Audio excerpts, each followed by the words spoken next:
hajat, dia gak mau datang. Dia punya acara, kita tidak pernah diundang, gak mau. Air dengan minyak, gak mau kumpul sama. Mungkin dia karena kaya sehingga gak mau lihat familinya yang miskin. Mungkin karena dia pejabat, posisinya di masyarakat yaitu sudah tinggi, sehingga dia merasa jijik itu ketika bertemu dengan keluarganya yang miskin. Macam-macam. Mungkin karena warisan yang gak dibagi-bagi sehingga pecah satu luluran, atau mungkin bisa jadi karena yaitu usaha keluarga yang dikelola tidak transparan. Loh, itu banyak penyebabnya. Nanti tak sampaikan penyebabnya. Maka yang kayak begini Bapak Ibu sekalian, yaitu hukuman yang lain selain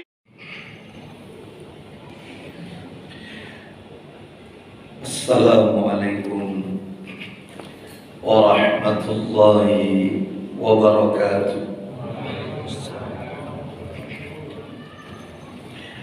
Alhamdulillah, alhamdulillahi hamdan katsiran tayyiban mubarakan fi kama yuhibbu rabbuna wa yarda. Wa ashhadu an la ilaha illallah wahdahu la syarika lah, wa ashhadu anna Muhammadan abduhu wa rasuluh. Ya ayyuhalladzina amanu taqullaha haqqa tuqatih wa la tamutunna illa wa antum muslimun. Amma ba'du, fa inna asdaqal hadisi kitabullah wa khairal hadi hadi Muhammadin sallallahu alaihi wasallam, wa syarral umuri muhdatsatuha, wa kullu muhdatsatin bid'ah, wa kullu bid'atin dhalalah, wa kullu dhalalatin finnar. Ikhwan wa akhwati fillah, bapak-bapak, ibu-ibu, kaum muslimin dan muslimat, jamaah salat maghrib Masjid Syamsul Falah yang semoga dimuliakan oleh Allah Subhanahu wa Ta'ala. Kepada segenap pengurus yayasan maupun takmir Masjid Syamsul Falah yang semoga dirahmati oleh Allah Subhanahu wa Ta'ala, tidak ada kata yang patut kita ucapkan di malam hari ini selain rasa syukur kita kepada Allah Tabaraka wa Ta'ala atas segala karunia nikmat yang telah Allah berikan kepada kita, yang tentunya kita tidak akan pernah mampu, tidak akan pernah bisa menghitung-hitung nikmat tersebut. Sebagaimana Allah Subhanahu wa Ta'ala menegaskan dalam ayatnya, wa in ta'uddu nikmatallahi la tuhsuha. Dan jika kalian menghitung-hitung nikmat Allah, tentu kalian tidak akan pernah bisa, tidak akan pernah mampu untuk menghitung-hitungnya. Mulai kita bangun dari tidur sampai kita tidur kembali, bahkan tidur itu sendiri merupakan bagian dari karunia nikmat Allah yang wajib untuk kita syukuri. Di antara nikmat yang Allah berikan kepada kita, yang kita rasakan malam hari ini adalah nikmat diturunkannya hujan sejak sore tadi. Mengapa hujan ini bagian dari nikmat yang harus kita syukuri? Karena Nabi Sallallahu Alaihi Wasallam beliau pernah bersabda, Sintani maturaddani. Ada dua doa yang tidak mungkin ditolak oleh Allah. Ada dua keadaan jika seorang hamba berdoa kepada Allah pada dua keadaan tersebut, maka doanya tidak tertolak. Artinya diterima oleh Allah Azza wa Jalla. Yang pertama kata Nabi adalah ad-du'a'u indan nida. Doa yang dipanjatkan ketika adzan, antara adzan dengan iqamah. Dan yang kedua adalah wa tahtal matar. Doa yang dipanjatkan ketika turunnya hujan. Maka dengan turunnya hujan, Allah Subhanahu wa ta'ala memberikan kesempatan kepada kita untuk banyak memohon kepada Allah. Semoga amal ibadah kita, doa-doa kita semua diterima dan diridhoi oleh Allah Subhanahu wa ta'ala. Bapak Ibu kaum muslimin dan muslimah rahimani wa rahimakumullah. Malam hari ini kita akan lanjutkan pembahasan kita. Terakhir pada pertemuan yang lalu saya tengah menyampaikan materi tematik insidentil. Mudah-mudahan malam hari ini bisa kita tuntaskan.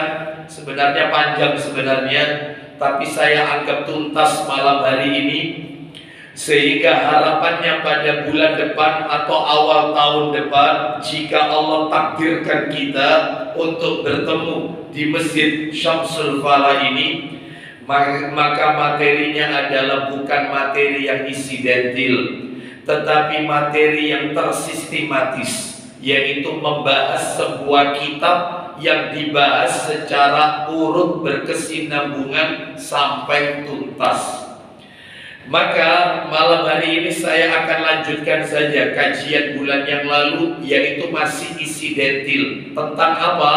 Tentang jangan remehkan dosa dan maksiat. Bapak Ibu sekalian rahimani wa rahimakumullah, sebagaimana kita ketahui bersama bahwasannya dosa ini membawa dampak buruk. Dosa ini membawa efek. Orang yang melakukan pelanggaran-pelanggaran syariat akan mendatangkan dampak buruk. Salah satu dampak buruknya adalah turunnya azab dari Allah Azza wa Jalla. Bapak Ibu perlu tahu, Allah itu tidak akan mungkin murka. Allah itu tidak akan pernah marah kecuali pasti ada sebabnya. Tidak mungkin tanpa sebab. Apa sebabnya? Lantaran manusia melakukan pelanggaran-pelanggaran syariat alias dosa. Mana dalilnya? Kalau Allah itu marah pasti ada sebabnya. Ya sebabnya karena mereka melakukan dosa. Dalilnya bisa kita lihat salah satu saja di surat yang ke-11, surat Hud. Ayatnya ayat yang ke-117. Surat Hud, surat yang ke-11, ayatnya ayat 117. Allah Ta'ala berfirman di surat Hud, yaitu surat yang ke-11 ayat 117. Dan Tuhanmu tidak akan membinasakan negeri-negeri secara zalim selama penduduknya orang-orang yang berbuat kebaikan. Berarti kalau begitu Allah akan timpakan azab, Allah akan musnahkan sebuah negeri apabila penduduknya bukan orang saleh. Kebalikan orang saleh adalah mereka orang-orang fasik, orang yang suka melakukan perbuatan dosa, maksiat. Dan tentunya Bapak Ibu, kalau sudah murkanya Allah itu turun, kalau sudah adabnya Allah itu turun, yang kena dampaknya itu bukan hanya mereka di luar sana pelaku maksiat. Kita yang tegar mengikuti ajaran Al-Quran dan As-Sunnah, Kita orang-orang soleh yang ada di Masjid Syamsul Falah ini juga kena dampaknya. Dalilnya ada. Bukan hanya mereka yang kena, kita juga kena dampak dari dosa mereka. Dalilnya Al-Anfal ayat 25. Allah Ta'ala berfirman di surat Al-Anfal ayat 25. Allah Subhanahu wa Ta'ala berfirman, dan peliharalah dirimu dari siksaan yang tidak hanya menimpa orang-orang yang zalim saja di antara kalian. Ketahuilah bahwa Allah sangat keras siksanya. Jadi siksa itu bukan hanya menimpa orang-orang zalim, orang-orang saleh pun juga terkena dampaknya. Makanya dosa itu bawa efek, dampaknya buruk. Maka jangan remehkan dosa dan maksiat. Terakhir pada pertemuan yang lalu, dari beberapa dosa yang disegerakan oleh Allah azabnya, tidak ditunda-tunda oleh Allah azabnya, sudah dua yang saya sampaikan. Yang pertama adalah dosa kezaliman. Zalim yang dimaksud di sini syirik.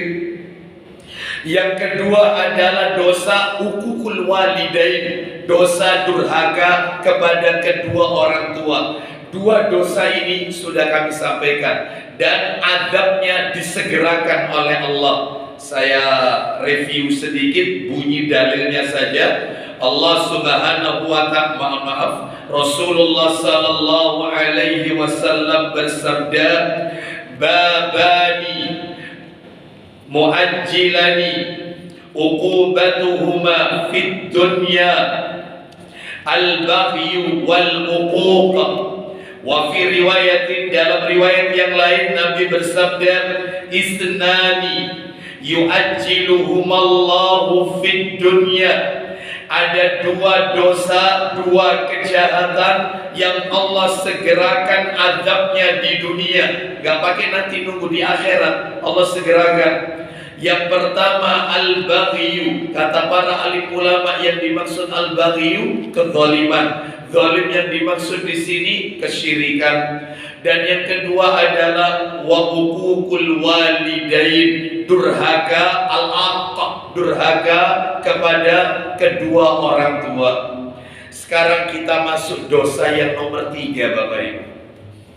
Saya akan sampaikan dosa yang ketiga yang tidak kalah pentingnya. Yang ketiga adalah dosa memutus silaturahim. Dosa memutuskan hubungan silaturahim. Bapak Ibu sekalian rahimani wa rahimakumullah, minta tolong Mas, kitab Sahih Targhib wa Tarhib, nomornya jilid 5, nomor 2537. Dari sahabat Abu Bakrah radhiyallahu anhu, dia berkata, Nabi sallallahu alaihi wasallam bersabda, kita dengarkan ya, yaitu 2537. Nabi bersabda, ma min dzambin. Sebentar, kita lihat.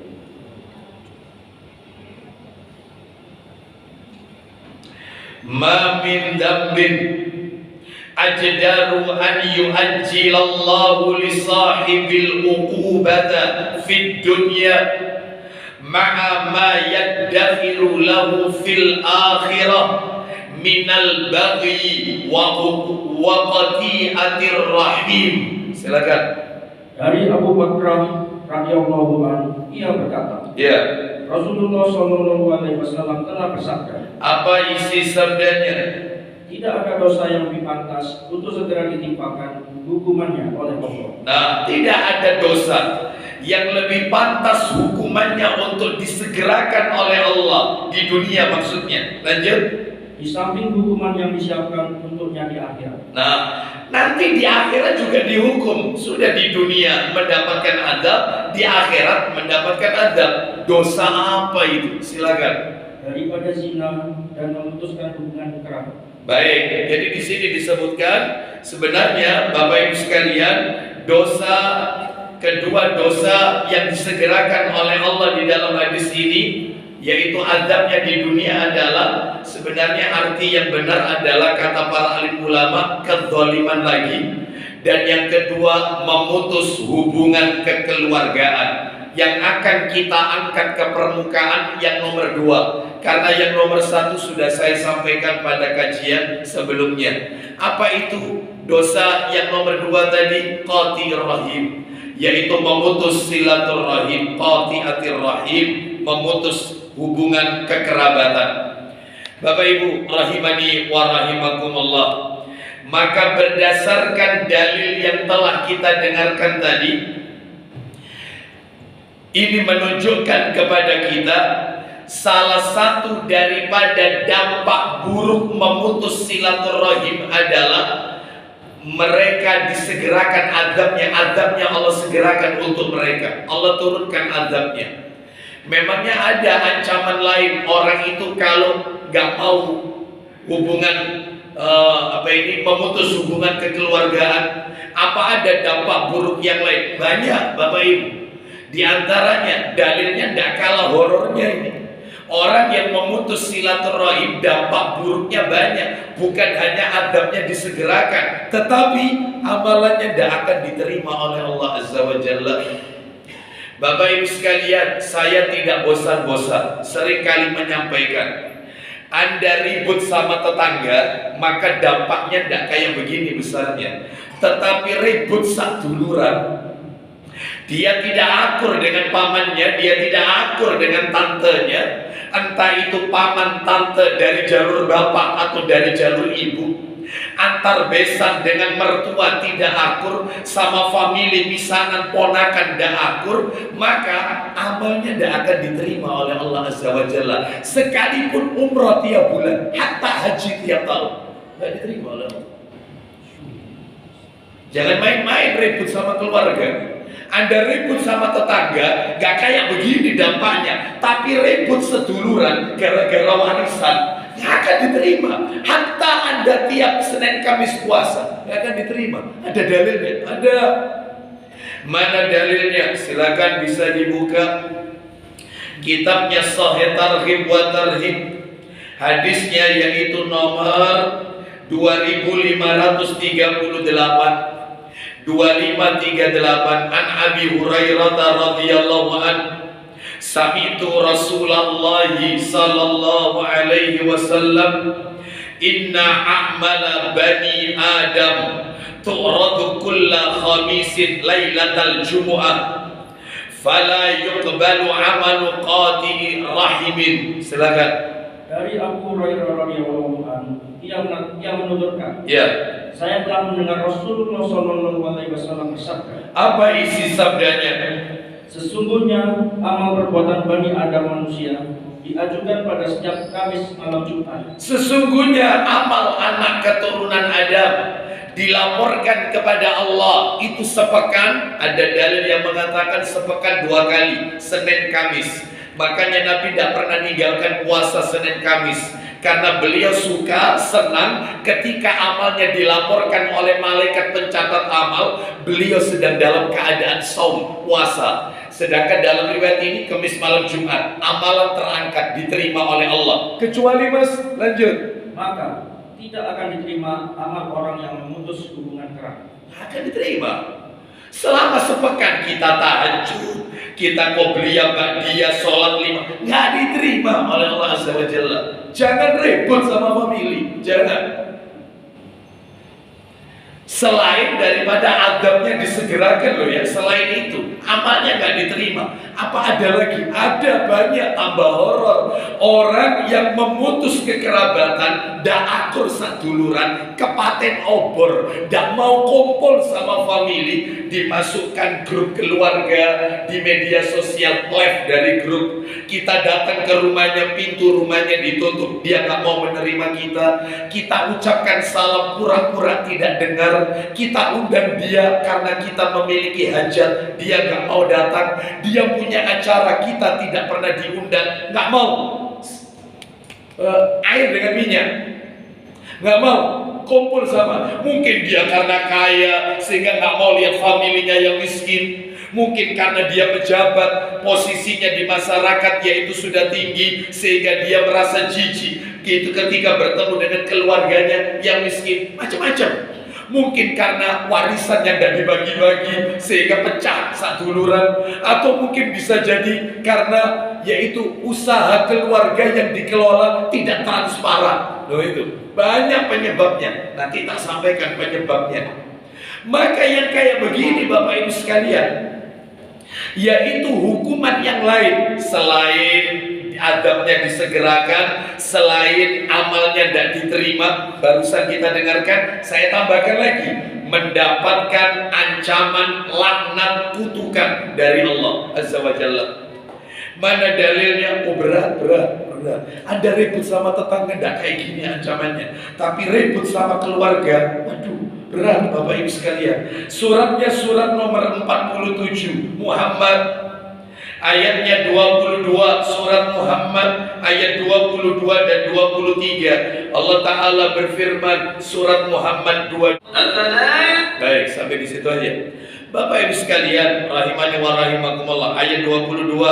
Allah Ta'ala berfirman, maka apakah sekiranya kamu berkuasa, kamu akan berbuat kerusakan di bumi dan memutuskan hubungan kekeluargaan? Duh, jelaskan.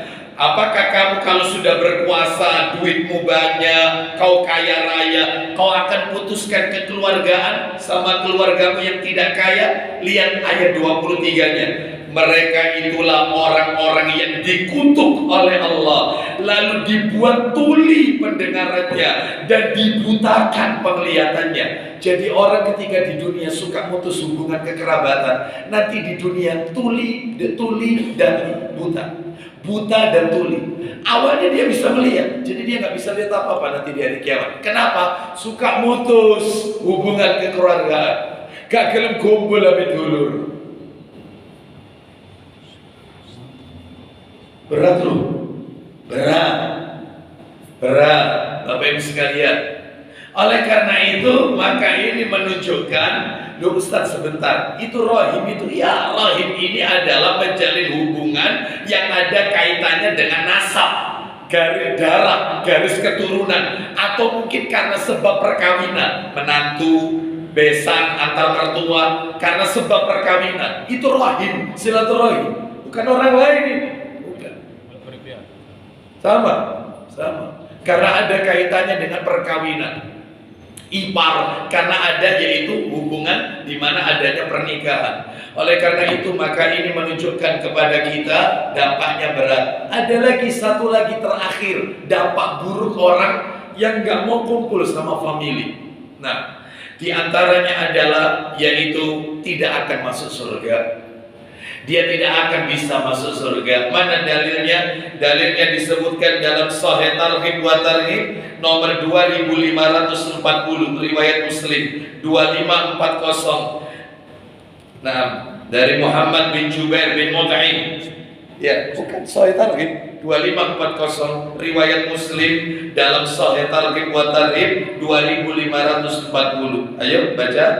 Dari Jubair bin Mut'im radhiyallahu anhu bahwa dia telah mendengar Rasulullah SAW bersabda. Apa isi sabdanya?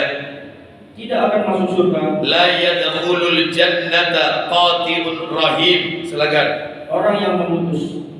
Sufyan berkata, maksudnya adalah yang memutus hubungan kerabat. Nah, tidak masuk surga, tidak akan masuk jannah orang yang memutus silaturahim. Bapak Ibu sekalian, sekarang saya akan sampaikan apa penyebabnya orang itu kok mutus kekeluargaan. Sebabnya apa? Rata-rata yang mencuat di masyarakat. Mari kita dengarkan apa yang dikatakan oleh para ulama. Di antara faktor penyebab terputusnya silaturahim, di antaranya ini ya.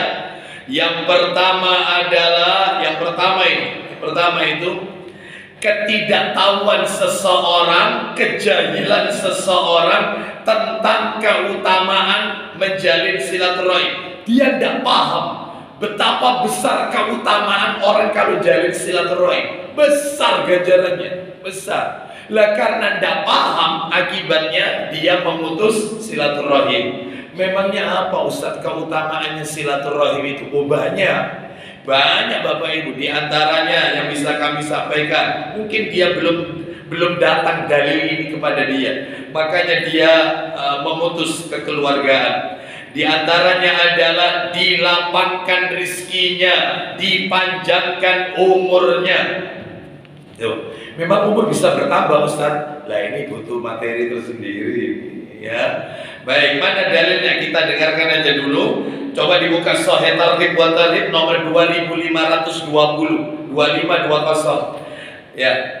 Rasulullah sallallahu alaihi wasallam bersabda, "Man sarrahu an yubsata alaihi rizquhu aw yunsa'a fi asarihi falyasil rahimah." Silakan. Dari Abu Hurairah radhiyallahu anhu, ia menuturkan, Ya. saya telah mendengar Rasulullah sallallahu alaihi wasallam bersabda, Apa isi sabdanya? barang siapa yang suka agar rizkinya dilapangkan, Rizkinya dilapangkan, terus baginya akan ditangguhkan baginya ajalnya. ajalnya ditangguhkan, umurnya dipanjangkan, maka hendaklah ia menyambung hubungan kekeluarganya. nah, silaturahim itu salah satu itu. Masih banyak yang lain. Selain itu silaturahim ini Bapak Ibu sekalian perintah. Silaturahim ini perintah, wajib hukumnya. Wajib. Dalilnya di mana? Saya yakin Bapak Ibu hafal kok surat An-Nisa ayat yang pertama. Ya ayyuhan nasu taqu rabbakumul ladzi khalaqakum min nafsin wahidah wa khalaqa minha zawjaha wa batsa minhuma rijalan katsiran wa nisaa wattaqullaha alladzi tasaaluna bihi wal arham. Nah di situ wal arham, hendaklah dia menjalin kekeluargaan. Perintah ada di Quran, perintah itu. Bahkan Nabi sebelum wafat, pesan nasihat terakhir Nabi, ucapan terakhir sebelum Nabi meninggalkan kita. Saya yakin Bapak Ibu yang sering didengar itu adalah Nabi itu detik-detik mau wafat mengucapkan sholatlah, sholatlah. Betul itu, tidak salah, betul. Tetapi itu belum komplit, belum. Jadi disebutkan di dalam hadis riwayat Ibnu Hibban. Dalam hadis riwayat Ibnu Hibban, yaitu nomor hadisnya 436 dari Anas bin Malik radhiyallahu anhu. Jadi Nabi pada saat sakit menjelang wafat, Nabi itu mengucapkan as-shalah, as-shalah. Ya dalam riwayat Ibnu Majah ini as-shalah wa ma malakat aymanukum. Sholatlah, sholatlah, dan jagalah budak-budak kalian, jangan zalim sama bawahan. Terus riwayat Ibnu Hibban ada tambahan nomor 436 nomornya. Tambahannya adalah arhamakum, arhamakum, silaturahimlah, peliharalah silaturahim, jangan putus. Berarti wasiatnya Nabi sebelum Nabi meninggalkan kita ada 3, sholat, terus jangan zalim dengan budak, yang ketiga silaturahim. Silaturahim ini perintah. Nabi tidak berwasiat tentang zakat, tentang puasa Ramadan, tentang haji, enggak. Wasiatnya Nabi mau wafat adalah sholatlah, jagalah budak-budak kalian, jangan zalim, dan peliharalah silaturahim. Mudah-mudahan kita diberi kekuatan oleh Allah untuk selalu bisa menjalin silaturahim. Bapak Ibu sekalian, ada yang bertanya kepada saya, Ustaz, saya ini kalau jalan silaturahim Ustaz, yang tak dulukan itu yang dari mana? Yang kebaktian saya harus saya dulukan dari keluarganya ayah saya atau ibu saya? Jawabannya adalah ada 2. Jawaban yang pertama, namanya saja silaturahim. Sebagaimana Rasulullah SAW mengatakan, ar-rahimu mu'allaqatun bil arsy, taqul, rahim kasih sayang itu bergantung di bawah arsy-Nya Allah, bergantung di arsy-Nya Allah. Taqul, lalu katanya, man wasalani wasalahullah wa man qata'ani qata'ahullah. Siapa yang menghubungkanku, maka Allah akan menghubungkan pula dengan orang itu. Siapa yang memutuskan aku, maka Allah akan putuskan pula dengan orang itu. Rahim itu kasih sayang tergantung. Nah katanya ulama, termasuk dalam hal ini, dalam bentuk kebaktian kita, yang harus kita utamakan adalah kepada orang yang kita keluar dari rahimnya. Kita keluar dari rahim ibu kita, rahim, silaturahim. Berarti keluarganya ibu dulu. Iyalah, keluarga ibu dulu, itu yang diutamakan. Baru kemudian keluarga ayah. Apa ada dalilnya tentang ini? Buka Sahih Targhib wa Tarhib. Nomornya 2526, 2526. Ayo dibaca. Dari mana itu dalilnya? Dari Maimunah. Oh bukan 2526, 2536, 2536. Ada seorang laki-laki bertanya kepada Nabi sallallahu alaihi wasallam. Betul? Dari Uqbah. Ya, seorang laki-laki. Coba dari Uqbah, coba dibaca dari Uqbah. Terus kan?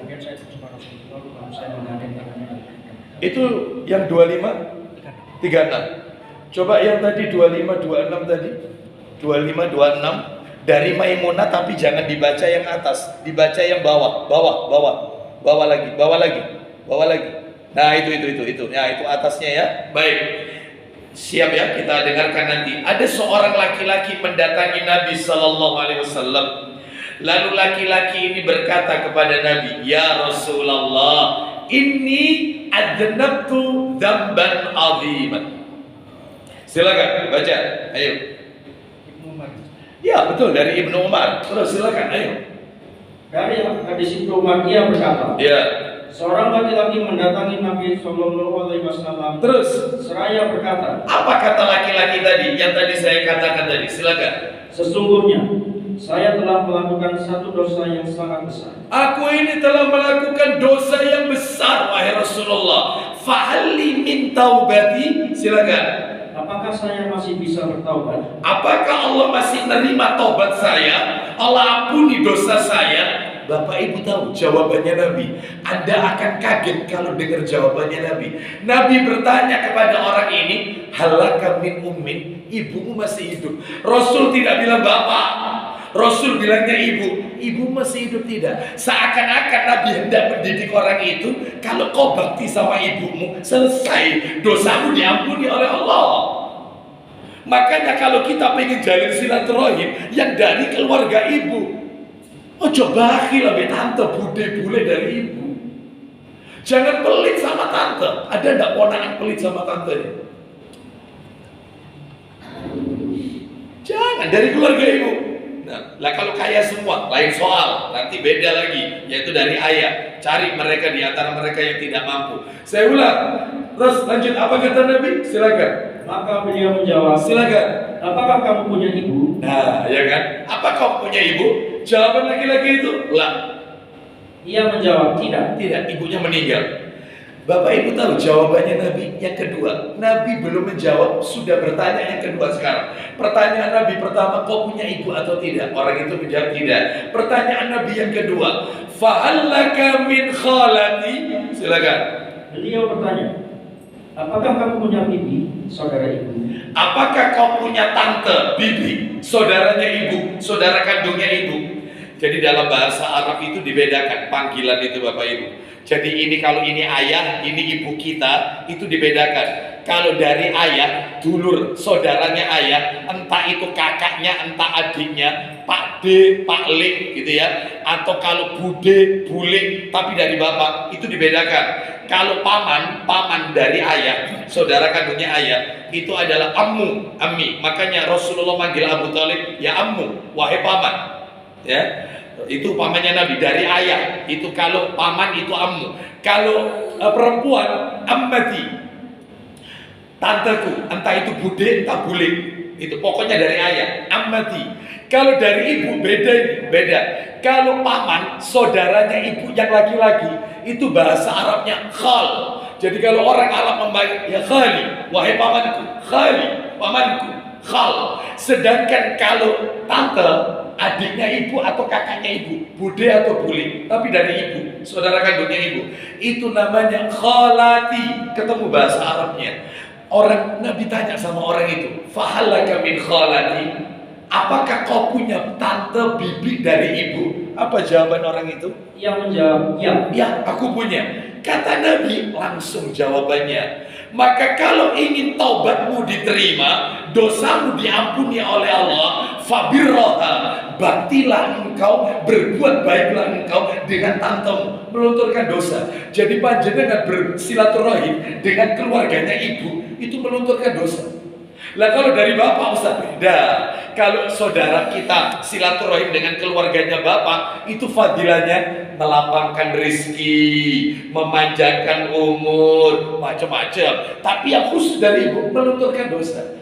Bisa jadi ada istighfar, astagfirullah, ya Allah ampuni. Bisa jadi gak diterima. Tapi Anda baik sama tante, Anda berbuat baik sama keluarga ibu, Allah lunturkan dosa Anda. Jangan ribut saat duluran. Ya. Orang kalau paham ini, maka dia tidak akan memutus silaturahim. Ini yang pertama ya. Baik Bapak Ibu sekalian, kita lanjutkan alasan penyebab yang kedua. Kenapa silaturahim itu kok putus? Kenapa? Di antaranya adalah, banyak ini sebenarnya ya, suka menunda-nunda berkunjung ke rumah sanak famili. Suka ditunda-tunda. Ditunda-tunda, nanti saja kalau hari raya, nanti saja. Jangan, kalau bisa rutin. Ada yang berkunjung sepekan sekali yang dekat-dekat, ada mungkin sebulan sekali agak jauh, mungkin ada yang setahun sekali karena terlalu jauh. Tetapi tetap silaturahim. Apa nggak bisa Ustaz melalui media sosial, video call? Bisa. Nggak apa-apa, sama saja. Tapi tetap ya silaturahim. Ini ada juga yang sebabnya yaitu saudaranya suka mencela saudaranya. Jadi makanya memutus. Jadi kalau ada keluarganya itu datang ke rumah kita, misalnya nih ya, anggap saja kita ada keluarga kita datang ke rumah kita, mesti nyacap. Ya, mesti nyacap. Kon kok cete omamu gak konamu. Tahun wingi yo ngene cete. Ambumu kok gak enak omahe ambu. Suka ngaca sehingga orang yang ketempatan wis gak teko gak apa-apa mari wis gak usah wis. Ngelarani hati. Ada gak yang model kayak gini? Ada. Kadang-kadang mertua rewel. Ada mertua rewel itu sehingga menantunya itu juga ya stres juga ya seperti itu ya, sehingga banyak mungkin masalah masakan ya. Kok gak tahu masak kon? Oh, ada saja. Nanti masuk itu semua dibukai kulkas. Kulkasmu kok kosong. Ya, bukai kitchen set. Iya. Kok gak duwe apa-apa, bojomu sugih. Kok gak duwe? Sehingga sakit hati. Wes gak usah diundang mari, wes nek diundang itu mulutnya itu loh. Saya itu bikin sakit. Nah ini penyebabnya itu ini. Karena apa? Suka mencela. Hati-hati. Ini. Terus kemudian apa lagi? Terkadang penyebab yaitu putusnya silaturahim memperberat atau memberatkan diri dalam menjamu tamu. Ada keluarga itu Pak, saya pernah menjumpai seperti ini. Keluarga dia tidak punya, dia miskin, kehidupannya sederhana, bahkan bisa dibilang pas-pasan. Tapi kalau kedatangan tamu nyemangat sampai diutang-utangkan tetangga. Jadi ini seneng kalau didatangi tamu itu seneng. Wis kok jawab apa? Ayo ngomong, pingin rujak tak, pingin ini. Lah si tamunya wis gak usah repot-repot karena kita tahu dia ini pas-pasan. Rumah tangganya juga seperti itu, pas-pasan, seperti itu. Wis gak usah, tapi dia sehingga orang yang mau datang wis gak usah ke komari kok ngerepoti, sakno kok diutang-utang no air, wis gak usah datang. Ini. Jadi kita dalam hal ini harus tahu diri dan dia sebenarnya tidak usah memperberat diri apa adanya, sekalipun air putih. Nah, sehingga menyebabkan keluarganya nggak mau datang karena dia memang tidak salah, nyemangat gerapiak itu tidak salah. Tetapi kalau memperberat diri sampai menyusahkan diri lah ini nggak boleh ya. Ada lagi yang itu keluarga yang tidak memberikan sambutan hangat ketika saudaranya datang berkunjung. Oh, seperti itu. Ya. Jadi kalau didatangi oleh keluarganya itu kayak tidak suka. Nah, itu. Jadi selalu lihat jam terus. Jam berapa sih? Oh, enggak boleh sih. Nah, ini lah kita perasaan. Ya Allah dari tadi lihat jam terus ya dan seterusnya. Nah ini tidak enak. Ada lagi bakil, pelit sama keluarga, pelit. Mana dalilnya? Dalil. Coba dibuka Mas Sahih Targhib jilid 2. Coba dikit. Nomornya 896. 896. Ayo dibaca. Dari Jarir bin Abdullah Al-Bajali radhiyallahu an. Nabi sallallahu alaihi wasallam bersabda, "Ma min dhi rahimin ya'ti dha rahimahu fayas'aluhu fadlan a'tahu iyyahu fayabkhalu alaihi." Na'udzubillah min dzalik. Silakan, ayo. Dari Jarir bin Abdullah Al-Bajali radhiyallahu anhu, ia berkata, Ya. Rasulullah SAW bersabda, Apa isi sabdanya? tidaklah seorang kerabat mendatangi kerabatnya meminta kelebihan yang Allah berikan kepadanya. Keluarganya datang pinjam uang atau meminta. Terus kemudian, Lalu dia pelit, tidak memberi untuk. tidak mau memberi. Jadi kan ada keluarga itu kalau sama orang lain royal, tapi sama keluarga bakhil, pelit, ada. Jadi kalau keluarganya itu datang, aku selama duit, ini ujian, anakku belum bayar SPP, insya Allah bulan depan kosong. Ini baru normal, pandemi selesai, ini baru buka usaha normal. Ya, maaf. Tapi kalau sama orang lain royal, iya, nyumbang masjid royal. Kenapa? Namanya disebut soal, namanya diomongkan. Ya, supaya disebut orang yang gemar sedekah sama keluarga pelit dia. Maka apa yang akan Allah berikan orang yang pelit sama keluarga ini? Silakan. Kecuali Allah akan mengeluarkan untuknya dari jahanam seekor ular yang disebut sebagai syuja, ular yang mendesis nanti di neraka jahanam. Allah siapkan untuk orang ini. Silakan itu. Lanjut. Ular besar yang mendesis dengan lidahnya, terus dan melilit orang itu nanti di hari kiamat. Jadi ini menunjukkan kepada kita bahaya. Bahkan Bapak Ibu, panjenengan kalau kepingin tahu sedekah yang paling besar, buka Mas. Kitabnya sama, Sahih Al-Targhib jilid 2 nomor 892. Nabi bersabda, "Afdhalus shadaqati shadaqah ala dirrahimil kasyih." Silakan. Dari Salman bin Amir radhiyallahu anhu, dari Nabi sallallahu alaihi wasallam, beliau bersabda, isinya, sedekah kepada orang miskin adalah satu nilai sedekah. Terus, sedangkan kepada kerabat adalah dua nilai. Yaitu sedekah dan jalinan silaturahim. Loh, ada lagi satunya, yaitu nomornya berdekatan. Ya coba lihat teks Arabnya, as-shadaqatu afdhalus shadaqah. Afdhalus shadaqatu shadaqah ala dirrahimil kasyih. Sedekah yang paling besar ganjarannya ada. Betul, lu bukan. Sedekah yang diberikan kepada keluarga kita yang menyimpan permusuhan dengan kita. Ada. Ya betul, silakan dari Ummu Kulsum. Ayo baca. Dari Ummu Kulsum binti Uqbah radhiyallahu anha bahwa Nabi sallallahu alaihi wasallam bersabda. Isinya, sebaik-baiknya sedekah adalah sedekah kepada kerabat yang menyimpan permusuhan di lambungnya. Loh, sedekah yang kita berikan kepada keluarga kita yang benci sama kita. Makanya berbahagialah yang punya keluarga jengkelkan. Itu pahalanya besar kalau bisa sabar.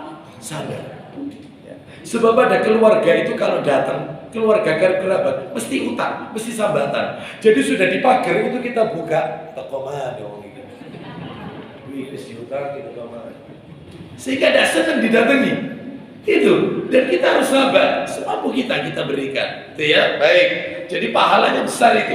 Terus apalagi yang menyebabkan putus kekeluargaan? Usaha keluarga yang tidak transparan, sehingga menimbulkan benih suudzon di antara sanak famili. Di antaranya lagi penyebab keretakan silaturahim adalah pernikahan yang masih ada hubungan famili. Antar misanaan dinikahkan. Halal ini sebenarnya, boleh. Tidak dilarang pemisahan. Yang tidak boleh kan nikahi ponakan. Kalau misanan itu boleh dinikahi. Ini dinikahkan. Itu kalau terjadi perceraian, buyar. Yaitu dampaknya. Nikah sama masih ada hubungan famili, keluarga dekat dinikahkan. Wes gak usah ndelek wong liya, wes supaya raket sak duluran. Wong iki lho anake pamanmu dan seterusnya. Wes dinikahkan. Itu kalau cerai, buyar. Selesai. Itu penyebab itu. Ya, bukan berarti tidak boleh ya. Bukan. Terus kemudian warisan yang tidak dibagi segera dibagi, atau ada yang menguasai warisan seperti itu. Sampai saya pernah mendengar, ya ada jamaah kita Surabaya, nggak saya sebut namanya, itu. Dia bilang kepada saya, Ustaz kalau ceramah tidak apa-apa Ustaz. Ya itu sampaikan, tapi tidak usah sebut nama saya. Ini betul kejadiannya. Kami 5 bersaudara Ustaz. Ayah saya ini meninggalkan harta luar biasa sama mama ini Ustaz. Wah, apa ini banyak Ustaz. Lah ini kakak saya menguasai Ustaz. Sampai dalam kakak, itu kita dikeluarkan dianggap bukan anaknya. Sampai nyewa pengacara, kepingin menguasai harta. Bayangkan, sikap saya ya apa Ustaz? Ini saya ini adiknya. Sedangkan saya juga punya saudara lagi yang butuh juga. Butuh Ustaz. Itu sedangkan warisan dikuasai sama dia. Sudah ikhlaskan. Ikhlaskan. Urusannya nanti di akhirat sama Allah. Sudah biar dimakan, tidak ada berkah. Mangan warisan, dolimi dulur. Tidak ada berkah. Jarno, cek ditekno, dilek-lek Ustaz. Surabaya itu. Biarkan urusannya sama Allah. Anda sudah taklim gak? Sabar, doakan dia dapat hidayah. Sudah itu aja. Jadi tak biarkan Ustaz, iya tidak usah Anda nyewa pengacara. Anda pasti menang karena jelas Anda punya bukti otentik dan seterusnya. Anak-anak kandung dikeluarkan sama dia dan seterusnya. Itu semuanya kena itu kalau mau diurus. Semuanya itu kena itu. Maka biarkan dimakan. Itu ya, baik, jadi sabar. Ada lagi diantaranya, yaitu diantaranya adalah lupa tidak mengundang karib kerabat saat punya hajat, sementara keluarga kita tersebut imannya lemah. Jadi ada keluarga itu, ya kita lupa tidak undang dia. Kan namanya orang lupa ya, undangan banyak. Kadang saudara dekat lali. Gak ketulis. Sedangkan keluarga kita tersebut imannya lemah. Maksudnya imannya lemah, mudah tersinggung. Lah iya, wong liya diundang, dulur dhewe gak diundang. Ya, akhirnya mangkel yang ini minta maaf. Saya minta maaf di telepon. Wis teko, ndak apa-apa datang udah. Mulai kecentok bisa. Mulai. Ya ini bisa jadi. Makanya hati-hati Bapak Ibu sekalian, banyak penyebabnya. Di antaranya iri dengki, terlalu banyak bercanda, banyak. Kadang-kadang candaan-candaan itu, gurauan berakhir dengan kebencian dan pertengkaran. Ada famili ketika Idul Adha kumpul bareng menyembelih seekor sapi. Ternyata begitu sapi disembelih, kulitnya dibongkar, badannya dibongkar, jeroan dibongkar, hatinya rusak. Sapi itu, hati sapi itu rusak. Si keluarganya nyeletuk, iya, loh rusak hatinya sapi ini. Yang satunya nyeletuk, mending hatinya sapi sih rusak daripada hatimu. Guyon ini maksudnya. Guyon, tersinggung marah. Loh kok dadi koyo ngono, kok dadi anu kok. Sampai 3 kali Idul Adha nggak sabar. Gara-gara guyon, hati-hati. Candaan itu bikin kadang orang itu hatinya macam-macam. Ada yang tersinggungan dan seterusnya. Ini banyak. Suami istri yang memiliki perangai buruk ada, sehingga memutus silaturahim. Dan masih banyak termasuk nasab, buta nasab, tidak mempelajari nasab. Apa kata Nabi? Nabi bersabda, yaitu dalam Sahih Targhib wa Tarhib, Mas, ayo cepat dikit, nomor 2320. Ada enggak ya? Oh, jilid berapa ya? 2320, jilid 5 mungkin ya, atau jilid 4. 2320 dari Abu Hurairah radhiyallahu anhu, dia berkata, Nabi SAW bersabda, ta'allamu min ansabikum ma tasiluna bihi arhamakum. Ada ya? Ada. Pelajarilah garis keturunan kalian, nasab yang dengannya kalian akan menyambung silaturahim. Jadi Bapak Ibu kalau bisa mempelajari nasab, paling tidak, saya lanjutkan dikit, paling tidak Bapak Ibu harus hafal 3 orang nama di atas Bapak Ibu. Harus hafal, ya, 3 nama di atas Bapak Ibu. Misalnya ini, Bapak siapa nama? Pak Tri bin, nama ayahnya? Mangestowo. Pak Mangestowo bin naik 2. Kakek berarti bapaknya bapak. Musa. Pak Musa bin.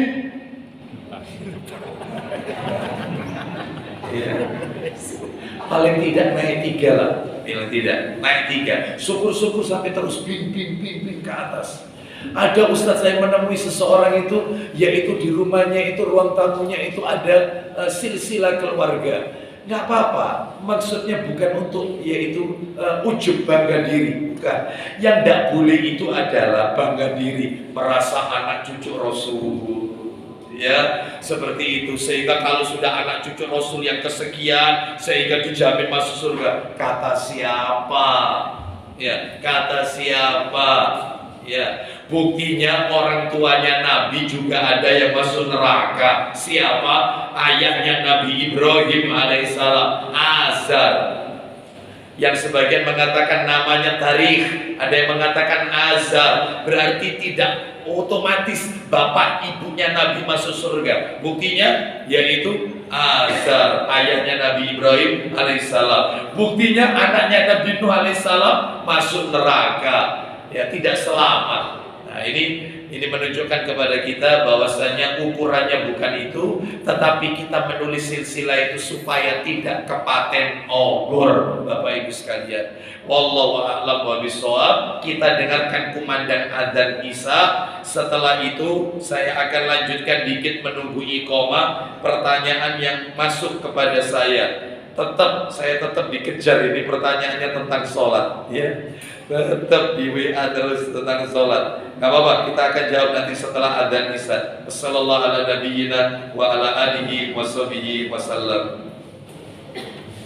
Silakan.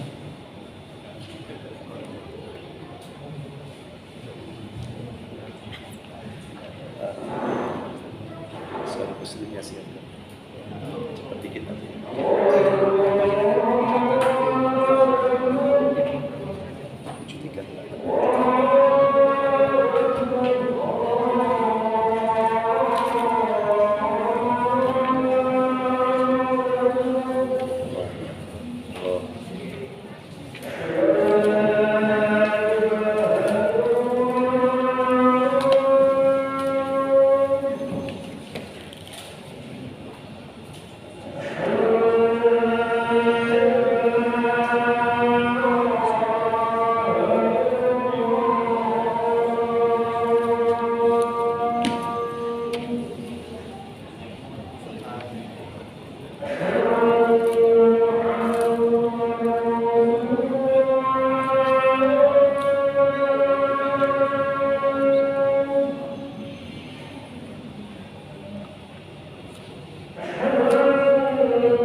Alhamdulillah, salatu wassalamu ala rasulillah wa ba'd. Bapak Ibu sekalian, rahimani wa rahimakumullah. Kita lanjutkan di antara pertanyaan yang masuk kepada kami, yaitu terkait dengan sholat ya. Masih tetap ini dikirimkan ke saya. Ketika sholat sudah siap dilaksanakan, ada makmum dewasa yang masih bergurau dan mengobrol bagaimana cara imam mengingatkannya. Maka caranya adalah, Bapak Ibu, sebelum saya tunjukkan, di dalam sholat itu ada amar ma'ruf nahi mungkar. Bapak Ibu, boleh di dalam sholat melakukan amar ma'ruf nahi mungkar. Salah satunya disebutkan dalam riwayat Muslim ya, kitabnya saya bawa semua sebenarnya, saya persingkat aja. Jadi diantaranya adalah yaitu memindahkan makmum. Boleh imam memindahkan makmum karena makmumnya berada di sebelah kiri. Sebagaimana Rasulullah SAW sholat, Ibnu Abbas radhiyallahu anhu mengikuti Nabi namun salah mengambil posisi. Dia berada di kiri Nabi. Ini kan salah. Maka Nabi memegang tangan Ibnu Abbas lalu memindahkannya ke arah kanan dan Nabi melanjutkan sholatnya. Nah itu.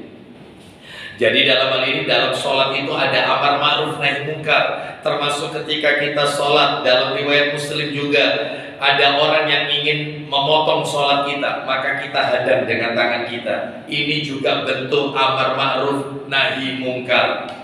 Bahkan dalam riwayat Abu Dawud, sudah saya siapkan di ini, yaitu dalam nomornya Abu Dawud 926, di mana Nabi SAW ketika, yaitu beliau, baik saya bacakan, yaitu ketika Nabi mengutusku, kata Jabir bin Abdullah radhiyallahu anhu, mengutusku menuju perkampungan Bani Mustalik, lalu aku menemui beliau sedangkan beliau tengah mengerjakan sholat di atas kendaraan. Nabi sholat di atas kendaraan. Aku bicara kepada beliau, maka beliau memberi isyarat dengan tangannya seperti ini, jadi ke kanan dan ke kiri. Aku bicara lagi kepada beliau, lalu beliau memberikan isyarat dengan anggukan kepala. Jadi boleh.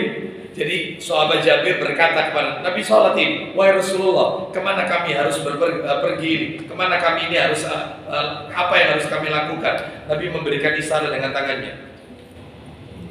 Apakah kami harus melakukan ini? Gak batal. Sehingga imam kalau mengingatkan makmum kok rame di belakang, boleh misalnya dengan memberikan isyarat mundur dulu, lalu kemudian kita yaitu mungkin pundaknya atau apa, atau mungkin dengan isyarat. Ini maksudnya tenang. Atau misalnya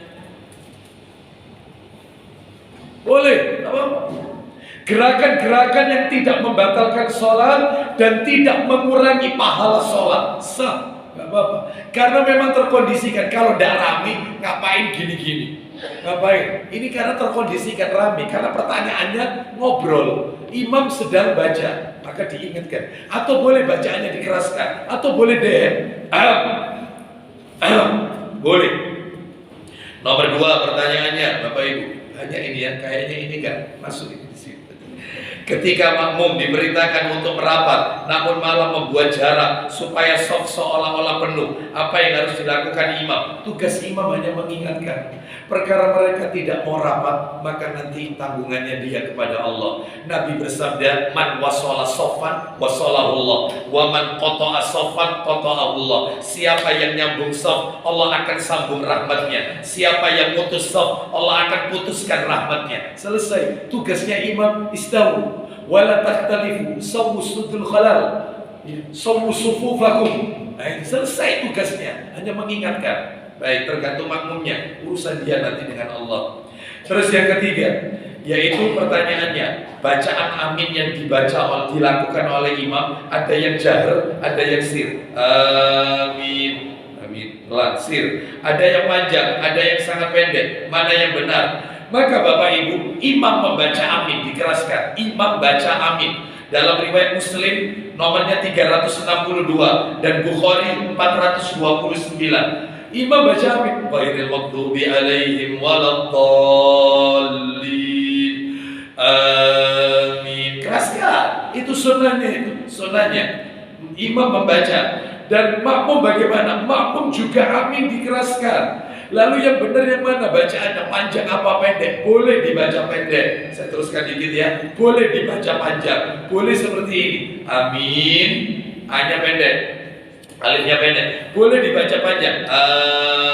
Amin. Boleh. Seperti itu. Baik. Kita lanjutkan. Bahkan kalau makmum itu dikeraskan aminnya, itu yang ditakuti oleh orang-orang ahlul kitab. Orang ahlul kitab itu paling takut dengan kaum muslimin kalau mereka mengeraskan amin. Nah, dalam hal ini keraskan amin itu. Terus nomor 4, untuk ibu-ibu tidak sir karena suara wanita bagian dari aurat menimbulkan fitnah. Bacaan amin yang dilakukan oleh makmum apakah mendahului imam ataukah sebaliknya bersamaan dengan imam? Bacaan amin yang makmum bersamaan dengan imam. Ya, bersamaan imam mengucapkan amin amin sama-sama. Ya, dia tidak boleh mendahului imam, tidak boleh, sama-sama. Kita lanjutkan pertanyaan nomor 5. Kapan makmum boleh bergerak? Apakah bersamaan dengan takbirnya imam ataukah menunggu sempurnanya takbirnya imam? Jawabannya, imam itu dijadikan untuk diikuti. Kalau imamnya takbir maka bertakbirlah. Kalau imamnya ruku kata Nabi maka rukulah. Berarti nunggu imam, jangan barengi. Sebab ada orang itu yang gak sabaran, imamnya masih, yaitu dia masih mengangkat tangan Allah, dia sudah lepas. Tunggu dulu. Seperti itu. Perkara imamnya itu masih Allahu Akbar, membaca Allahu Akbar tapi belum rukuk sempurna, gak apa-apa, karena mungkin yang belakang gak lihat imam. Gak apa-apa, patokannya takbirnya imam. Perpindahan itu, imam itu dijadikan untuk diikuti, jangan disamai atau didahului. Itu ya. Baik, terus kemudian berikutnya nomor 6. Terkadang ada imam pada rakaat ketiga dan keempat terlalu cepat sehingga makmum belum selesai baca Al-Fatihah. Jadi bukan masbuk ini. Apa yang harus dilakukan oleh makmum? Menyelesaikan Al-Fatihah atau langsung ruku ikut imam? Langsung ruku ikut imam. Langsung ruku ikut imam. Ya, karena imam itu dijadikan untuk diikuti. Nomor 7, pertanyaannya, jika imam terlalu cepat rukuk sama sujudnya, apa yang harus dilakukan oleh makmum? Ikut lebih dahulu sampai salam. Setelah itu nasihati imamnya 4 mata, tidak di depan orang banyak, yaitu sabda Nabi. Buka Sahih Muslim jilid 1, Sahih Targhib ada nggak jilid 1? Bawa nggak? Nabi bersabda, innar rajula la yusalli sittina sanatan wa matuqbalu lahu salatun.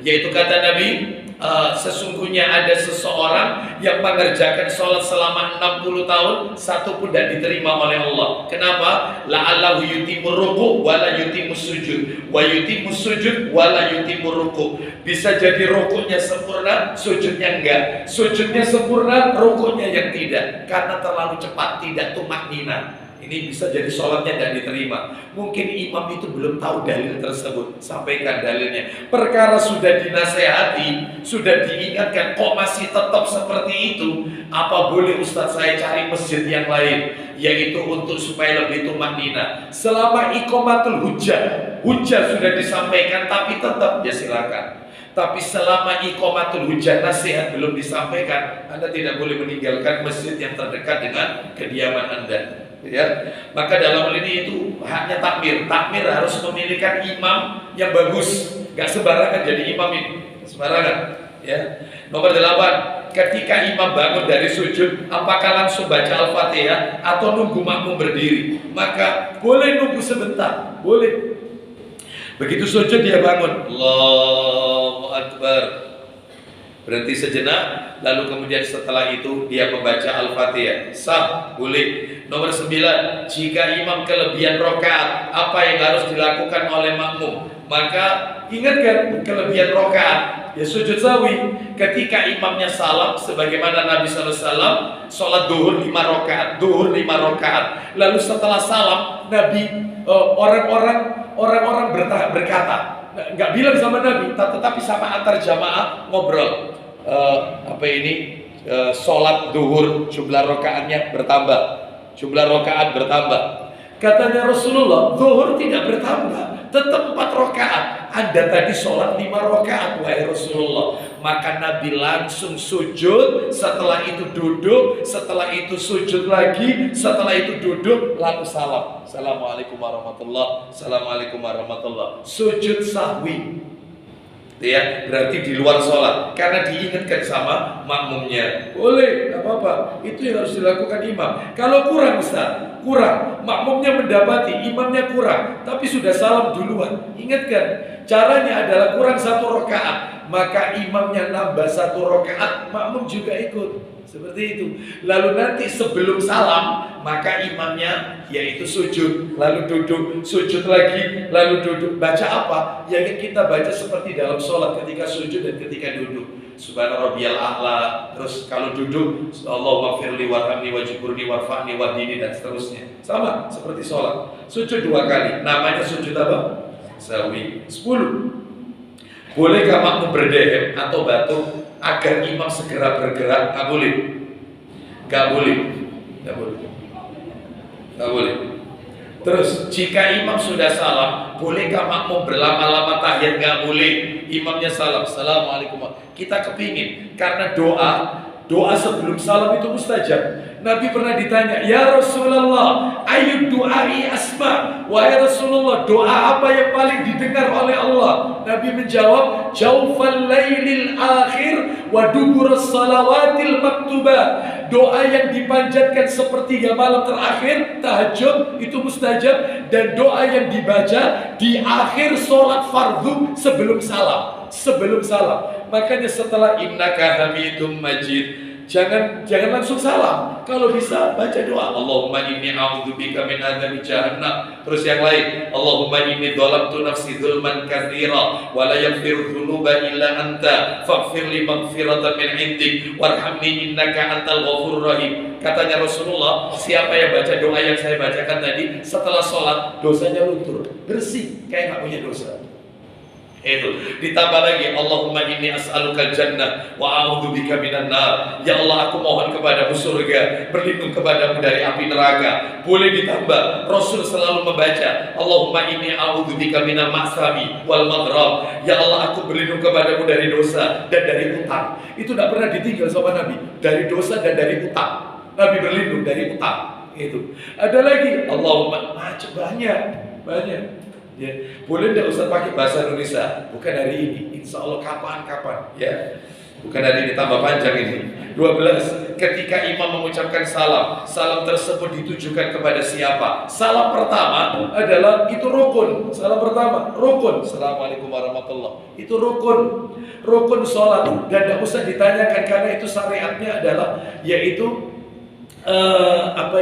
penutup sholat itu adalah salam. Adapun salam yang kedua itu adalah hukumnya sunnah. Makanya kalau ada orang sholat salam ke kanan, assalamualaikum warahmatullah, begitu akan noleh ke kiri kentut, sholatnya sah, nggak batal. Karena sudah dia melakukan yang kanan, rukunnya sudah dilakukan. Kecuali kalau mau ke kanan, buang angin, batal. Ya, baik, wallahu a'lam wa bissawab. Ketika ada paman yang merasa benar sendiri, ketika berlebihan menyinggung dan kita biarkan sementara waktu agar suasana mereda, apakah diperbolehkan? Boleh, nggak apa-apa, boleh diperbolehkan yang seperti ini, ya.